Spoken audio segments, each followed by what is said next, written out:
第1章クレオパトラの本当の魅力とは。クレオパトラは美人ではなかった。クレオパトラっていうとまず絶世の美女ってイメージがあると思います。でも実際には当時の描写を見てみるとどうもそのイメージとはちょっと違うんですよ。歴史的に彼女がどう見られていたかっていうと、支配者としての威厳やカリスマ性が強調されていて、顔立ち自体は現代の美女像からはかけ離れている部分も多いんです。実際彼女の顔を彫ったコインを見ると鼻が高くて顎もがっしりしてる。これはギリシャ系王族によく見られる特徴で、美しいというよりは強そうな印象です。実際彼女の姿を刻んだ有名なデナリウス民家では、彼女の顔はとても写実的に描かれていて、しなやかさよりも力強さが前面に出ています。これプロパガンダの一種とも言われていて、自分の力や統治力を誇示するためにあえて可愛らしさよりも権力者っぽく演出した可能性が高いんです。つまりクレオパトラが美しいとされたのは見た目だけじゃなかったんです。むしろ魅力っていうのは彼女の知性や話し方、ユーモアのセンスといった内面的な力が大きかった。現代でいうトータルパッケージの魅力ってやつですね。語学力の天才、7カ国語を操った女王クレオパトラが本当にすごいのは語学力なんです。なんと彼女7つの言語を自在に操ったっていう記録があるんですよ。まず基本的にクレオパトラの出自であるプトレマイオス朝はギリシャ系の王族で、彼らは日常的にギリシャ語を使ってました。ところがクレオパトラは民衆の言葉であるエジプト語を話せたんです。これ王朝の中では実は初めてのことなんですよ。彼女はギリシャ語、ラテン語、ヘブライ語、アラビア語、エチオピア語、シリア語、そしてエジプト語を話したとされています。例えばローマの使節と直接会話し、神官たちとも通訳なしで意思疎通ができた。これは相当な外交的アドバンテージですよね。現代で言えば英語も中国語もフランス語もアラビア語も全部話せる大統領みたいなものです。言葉は力。クレオパトラが周囲の人々を魅了し信頼を勝ち取れたのは単に美女だったからじゃなくて、自らの言葉で人の心を動かせる話せる女王だったからなんです。科学オタク、毒薬と美容法に隠された実験精神。実はクレオパトラ当時としては珍しい実験好きな人物だったという説があります。科学や医学に対する好奇心がものすごく強かったんです。アレキサンドリア図書館を背景に彼女は膨大な文献にアクセスすることができました。その中には薬草学や医学書、さらには錬金術の初期的な文献まで含まれていたとされます。例えば毒薬の研究、ローマの歴史家によるとクレオパトラは処刑方法や毒の種類によって人の死に方がどう違うかを研究していたそうです。また彼女が使用していた美容法、牛乳風呂やバラの香油、ローズウォーターなどもただの贅沢ではなく実験と結果を積み重ねた科学的な美容だった可能性が高いと言われています。つまりクレオパトラは政治や恋愛だけじゃなく科学的な知的探求心も持っていたスーパーインテリ女性だったわけです。こういう側面ってあまり知られていないけどすごく魅力的ですよね。未だ見つからぬクレオパトラの墓どこに眠っているのか。クレオパトラの埋葬場所は現在でも謎のままです。でも最近の発掘調査では有力な候補地が浮上しています。場所は地中海を望むタコシリスマグナ神殿、アレキサンドリアから少し離れたこの場所で考古学者たちが2000年以上前の墓所を掘り進めているんです。そこではクレオパトラとアントニウスの時代の効果、ヴィーナスとマルスを象徴する彫刻、さらには地下のトンネル構造までが見つかっていて、これはまさしくあの2人の墓じゃないかという説が真剣に議論されてるんです。もし彼女の墓が見つかればそれは21世紀最大の歴史的発見になるかもしれません。クレオパトラは生きていた時だけじゃなく死んだ後も歴史に影響を与え続けている存在なんですね。第2章、恋愛は政治だった？戦略家クレオパトラの真実。カエサルとの関係は偶然ではなかった。クレオパトラとカエサルの関係ってロマンチックな恋物語にされがちですが、実際には冷静な国家戦略の一手だった可能性が高いんです。当時プトレマイオス朝のエジプトは内乱状態にあり、クレオパトラも王位継承の争いに巻き込まれていました。そんな中彼女が選んだのがローマの力を背景に王権を確立すること。その象徴がカエサルとの接近です。有名なのがカーペット作戦。クレオパトラは自込んだ絨毯にしてカエサルの元に送り届けたという逸話があります。一見ロマンチックな演出ですが、これは大胆で賢い交渉術だったんですよ。そして実際に彼女はカエサルの指示を得て弟を退け、正式にエジプトの女王に返り咲くことになります。カエサルとの関係は偶然の恋愛ではなく、政治的必要性から生まれた計算された愛だった。ここにクレオパトラの戦略家としての一面がよく現れています。アントニウスとの愛、情熱と権力の同盟。アントニウスとの関係もただの恋愛ではありませんでした。むしろこれは二大勢力のパートナーシップとも言えるものでした。カエサルの死後、ローマは混乱期に突入。アントニウスは東方属州の支配者として巨大な権限を握っており、クレオパトラにとっては次のカエサルとも言える存在でした。2人の最初の出会いはまるで演劇のような演出でした。クレオパトラはヴィーナス愛の女神に扮して豪華絢爛な黄金の船でナイル川に現れたという伝説があります。アントニウスはその姿に圧倒され、一気に彼女に引きつけられた。ですがそれだけではなく、クレオパトラは彼との間に3人の子供を設け、それぞれをローマの属州支配に送り込むなど巧妙な血統外交を展開していたんです。情熱的な恋愛の裏にあるのは冷静な国家戦略。クレオパトラは愛も使いこなす本物のリアリストだったというわけですね。母としてのクレオパトラ、子供は国家の未来。クレオパトラは4人の子供を持つ母でもありました。でも彼女にとって子供たちはただの家族ではなく、国を守るための駒でもあったんです。エジプト王朝の継承とローマとの関係強化、その両方のバランスを取るには血筋と教育が何よりも重要でした。彼女は子供たちを自分の政治的ビジョンの延長線上に置いて育てていたんです。カエサルとの間に生まれたカエサリオンはクレオパトラが最も大切にした存在でした。カエサルの実子である可能性が高かった彼をエジプトとローマの橋渡し役にしようとしていたんです。またアントニウスとの間に生まれた3人の子供たちはそれぞれシリアやアルメニアなどの属州を統治する小さな王として配置されていきます。完全に地政学的配置ですよね。母親としての愛情と統治者としての冷静な計算、その両方を兼ね備えていたのがクレオパトラという女性のすごいところなんです。第3章、経済も文化も動かした地の女王クレオパトラ。ナイルの恵みを生かした経済政策。クレオパトラは見た目や恋愛だけの女王じゃありません。実は彼女、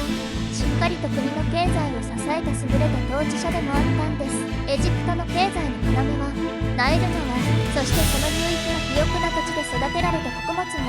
国家収入の大部分を支えていました。特に彼女の治世ではローマとの貿易が活発化し、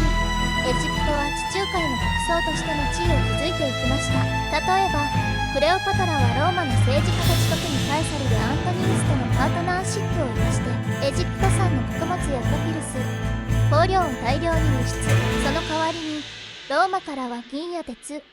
軍事的支援などを得て経済と軍事のバランスをとっていたんです。さらにナイル川の氾濫に合わせた税制改革も行っていたとされ、農業と財政の安定を実現しました。クレオパトラは恋愛に来た女王というよりも戦略で国家を動かした女性経済官僚だったとも言えるんです。美しさの裏には冷静な数字と現実の世界がありました。芸術と学問のパトロンとしてのクレオパトラは文化の女王でもありました。彼女の治世下、エジプトは芸術と学問が花開いた黄金時代だったとも言えるんです。当時のアレクサンドリアは世界最大級の知識の集積地。クレオパトラはこの都市の文化的価値を理解し、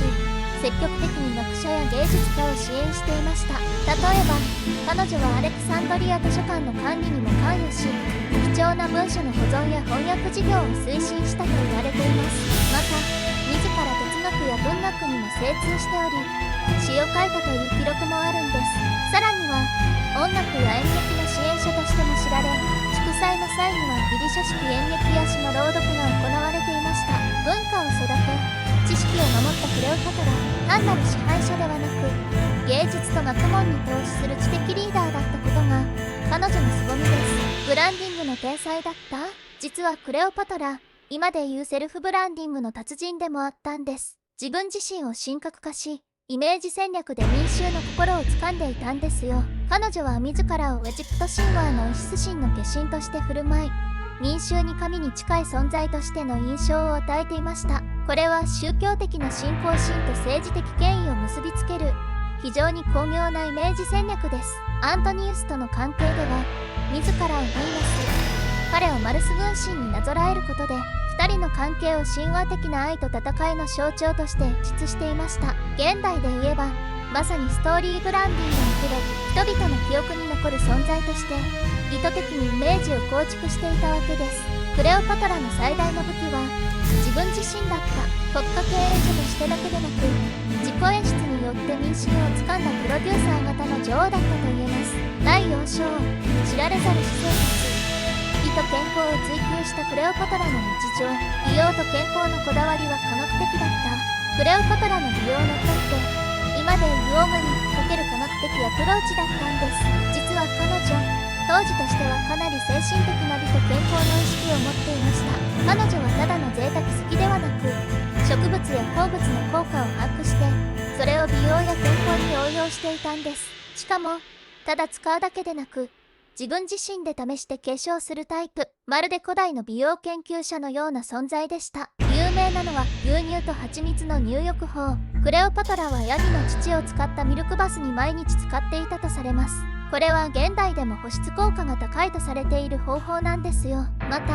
ローズオイルやミルラといった天然香油を利用しており、それらの香りには精神安定やリラックス効果もあることが、現代のアロマテラピーでも証明されています。他にも、乾燥地帯で生きる知恵としてオリーブオイルで肌を保護したり、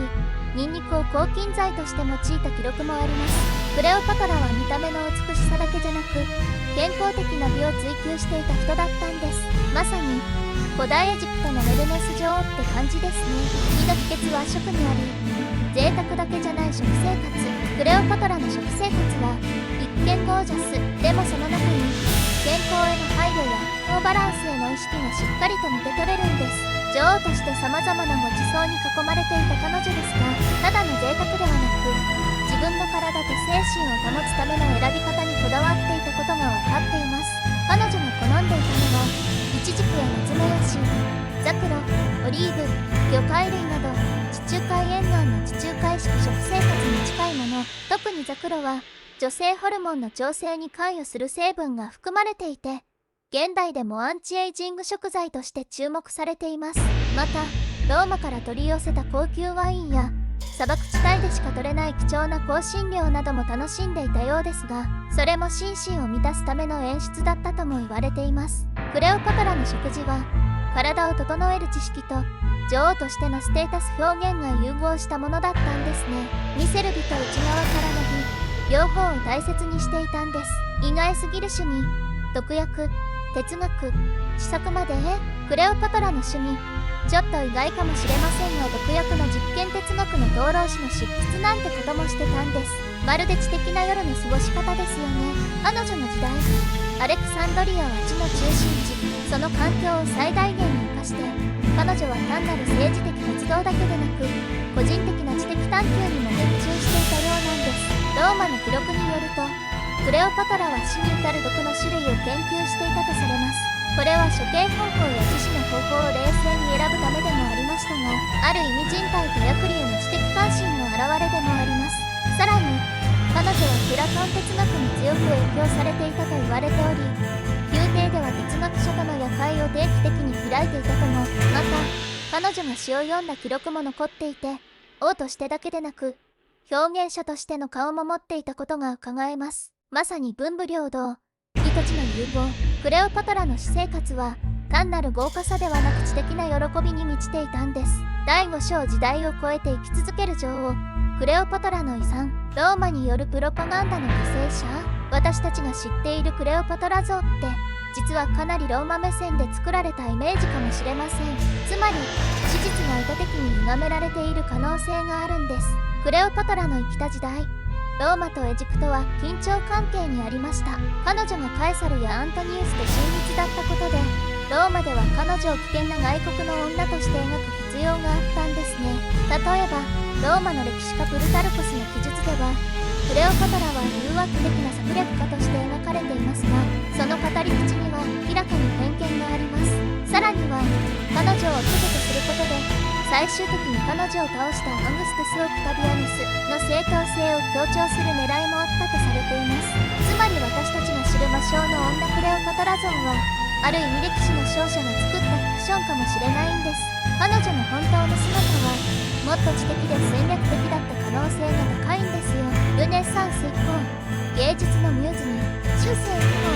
降、特にルネサンス時代にはクレオパトラは神話的な存在として再解釈されていきました。芸術家たちにとってはインスピレーションの源だったんです。ルネサンスは古代世界の復興の時代。その中でクレオパトラは古代の血とびと悲劇を体現するアイコンとして注目されました。例えばミケランジェロの弟子たちは彼女の肖像を彫刻に残し、クレオパトラの死をテーマにしたドラマティックな絵画が多数制作されました。彼女の死にざま、アスプによる自死は芸術家たちにとって高貴な悲劇の象徴でもありました。さらにシェイクスピアのアントニーとクレオパトラでは彼女は恋に来た悲劇の女王として脚色され、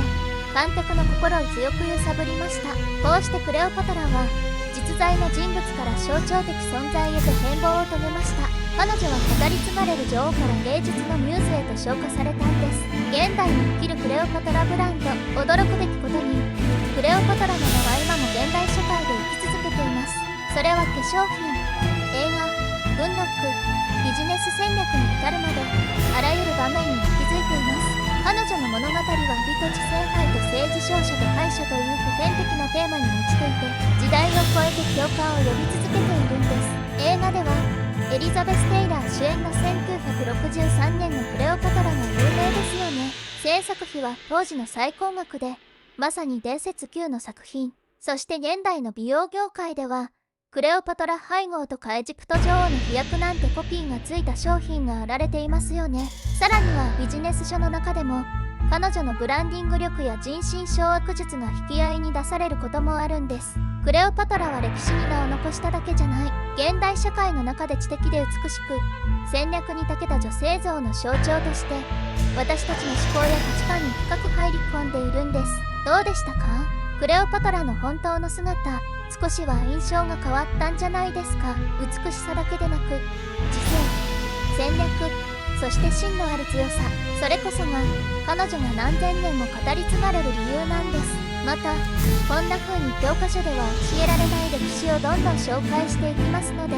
チャンネル登録と高評価よろしくお願いします。それではまた次の動画でお会いしましょう。